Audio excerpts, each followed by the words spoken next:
Now, when filmmaker Steven Spielberg reminded the world of the horrors of the Nazi Holocaust with his award-winning movie Schindler's List, he was shocked to discover that many young people in America thought it was actually a work of fiction. They knew nothing about Hitler's death camps and the extermination of 6 million Jews.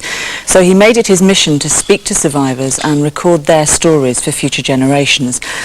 After nearly 50 years of keeping her past a secret, Barbara Stimler is one of the survivors who's finally told her story.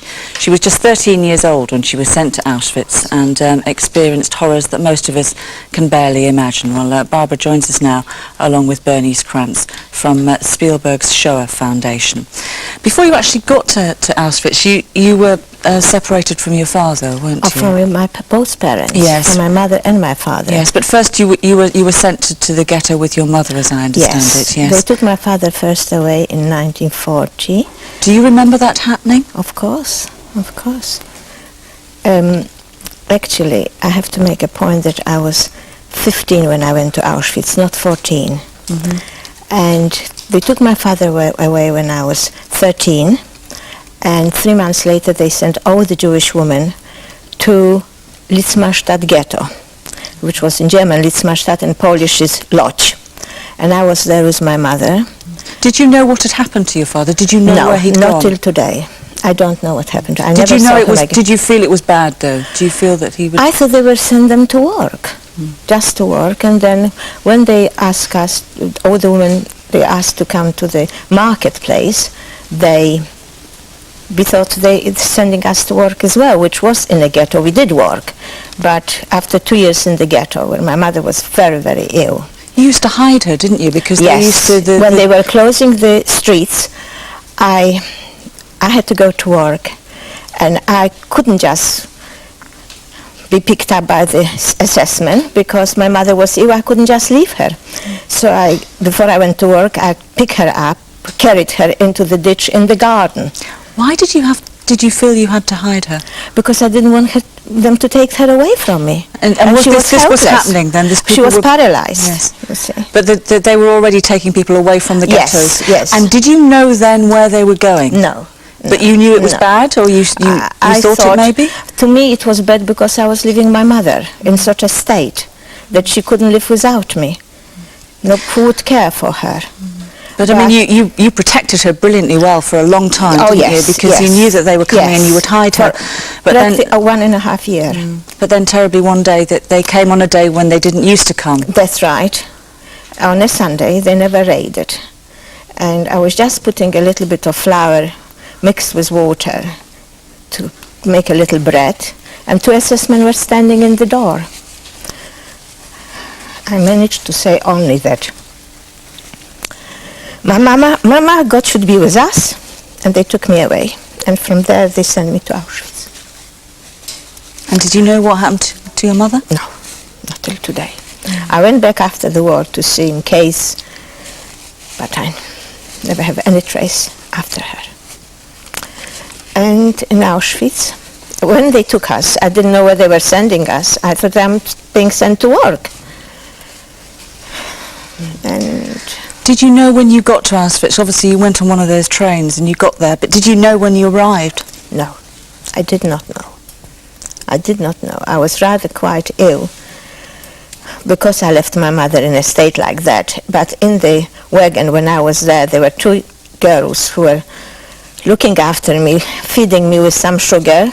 I should be able to get through the gate when I got to Auschwitz, but I still don't know what was Auschwitz about. I thought they were sending us to work. It was very dark when we got to Auschwitz, and they were separating men from women, and women were screaming, separated from husbands and their sons. It was a terrible scene, and of course in the wagon was terrible journey as well, because we were there like sardines, and the stench, it was just dreadful. When we got to Auschwitz, we were going through the gate. Some women were selected to the left and some to the right. I still did not know what it was all about. They put us in fifths. They would start counting us. When it was a little bit lighter, I could see there were barracks. In every camp was about 10 barracks, surrounded by electrified wires. And from one of the barracks, a woman came out, which didn't have no hair, just a very short dress, no shoes, no nothing. So I thought maybe one of the barracks, there were women who were mentally ill. I did not realize that in about 1 hour, I will look exactly the same. And did you find out the difference between the people who went to the left and the right? Did you find... Not then.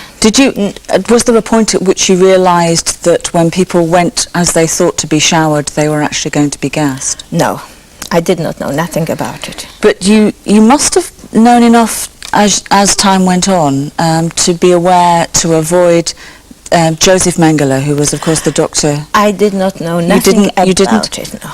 But I was about 15 years old at that time.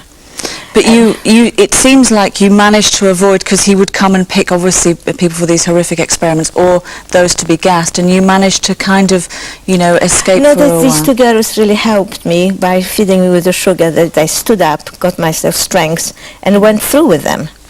Anyway, the day came when actually you were chosen by him, weren't you? Yes, I was chosen after I was nearly a year in Auschwitz. That was also circumstances. Somebody helped me to get through. I got some clothes from this person. 2 barracks in our camp. I was in Lager C, where men were coming there to do some work. And one of the girls told me, oh, a man is coming there, his name is Henrik, and he was a friend of your cousin. Maybe he can help you. And I called out to him, because we were not allowed to walk about in the camps, only when we were allowed to go to the toilets, that's all. And he came the next day, introduced me to the block-L tester. A block-L tester was the woman who really looked after a woman in one block where 1,000 women were there. And he introduced me to her. He brought me some clothes, a scarf for my head, a little overall, a kaftan, and clocks like the Dutch clocks. And I was able to walk about from one block to another. And so basically, I was working. Yes, so you were able to sort of... Yes. But then the day came when you were actually sent to the chamber, weren't you? Yes. What happened? Did you know what was going to happen? Then what could I knew happen? Already, because I could see... So then you knew it was a possibility that this could have been a gas chamber. Right, that's right, and water came out. So when you walked into that chamber, did you think you may be about to die?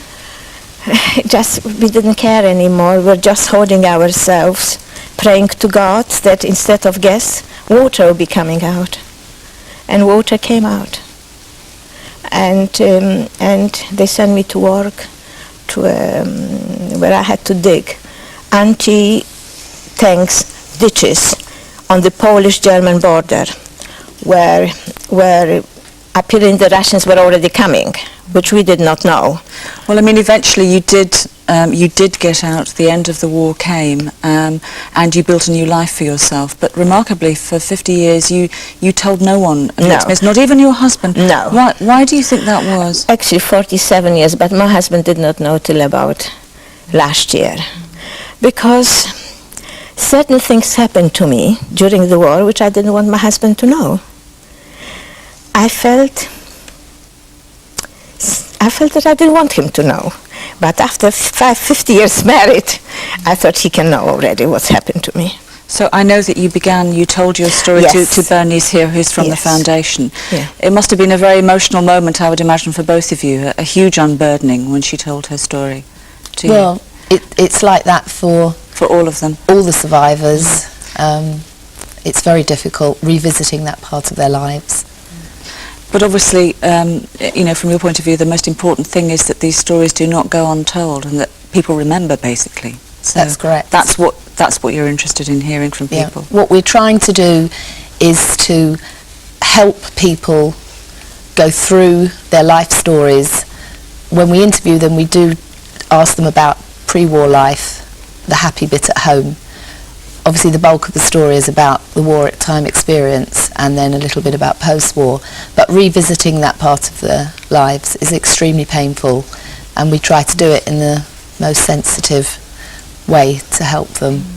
I mean, I would imagine it's the kind of pain that you never really overcome. Never, never. You can see I speak at schools now about my life story. It's now 1.5 years, and I'm still breaking down when I'm speaking. Though I don't want to, and I can't help myself. Well, thank you I know it's not been easy. Thank you for talking to us today. It's very Thank you very much for inviting us. Thank you. And if you are a survivor or have a story to tell and would like to get in touch with the foundation, then you can call them on 0171 483 3981. That's 0171 483 3981. We'll take a break. We'll see you in a couple of minutes.